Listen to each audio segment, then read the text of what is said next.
सीमा पर बने तनाव को कम करने को लेकर भारत और चीन ने महत्वपूर्ण 15वें दौर की सैन्य वार्ता की है।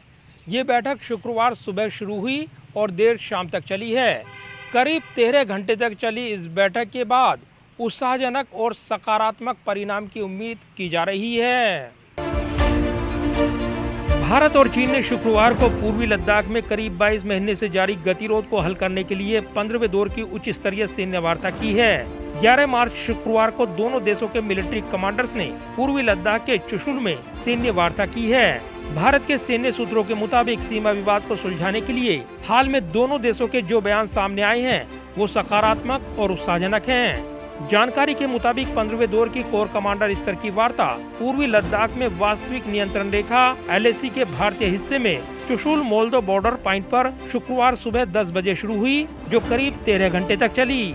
जानकारी के मुताबिक भारतीय पक्ष ने देपसांग बल्ज और डेमचोक के मुद्दों को हल करने समेत टकराव वाले शेष स्थानों पर जल्द से जल्द सेना को हटाने पर जोर दिया है। वार्ता के दौरान हॉट स्प्रिंग पेट्रोलिंग पॉइंट 15 क्षेत्रों में सैनिकों को पीछे हटाने की प्रक्रिया को आगे बढ़ाने पर ध्यान केंद्रित किया गया है। इस वार्ता में भारतीय प्रतिनिधिमंडल का नेतृत्व लेह स्थित 14वीं कोर के नवनियुक्त commander lieutenant general Anit Sen Gupta ने किया है। इससे पहले भारत और चीन के बीच 14वें दौर की बातचीत 12 जनवरी को हुई थी, लेकिन इसमें टकराव वाले शेष स्थानों पर गतिरोध का हल करने में कोई महत्वपूर्ण प्रगति नहीं हुई थी।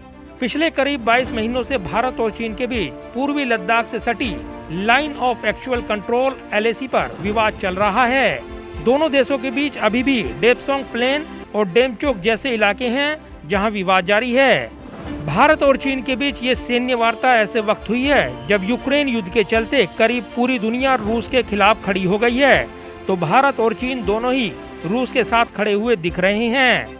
चीन खुलकर रूस के साथ खड़ा है, तो वहीं भारत कूटनीतिक और रणनीतिक तौर पर रूस के साथ दिख रहा है। सैन्य सूत्रों ने दोनों देशों के बीच 15वें दौर की वार्ता को सकारात्मक और उत्साहजनक बताया है।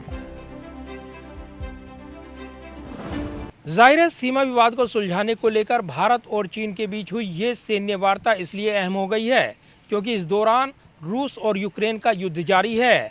ऐसे में दोनों देशों का रुख जहां रूस को समर्थन देता हुआ नजर आता है, तो वहीं दोनों पक्ष अपने अपने विवादित मुद्दों को सुलझाने के लिए सकारात्मक और उत्साहजनक परिणाम की उम्मीद कर रहे हैं। कैमरामैन पवन शर्मा के साथ प्रदीप कुमार, टोटल न्यूज़, दिल्ली।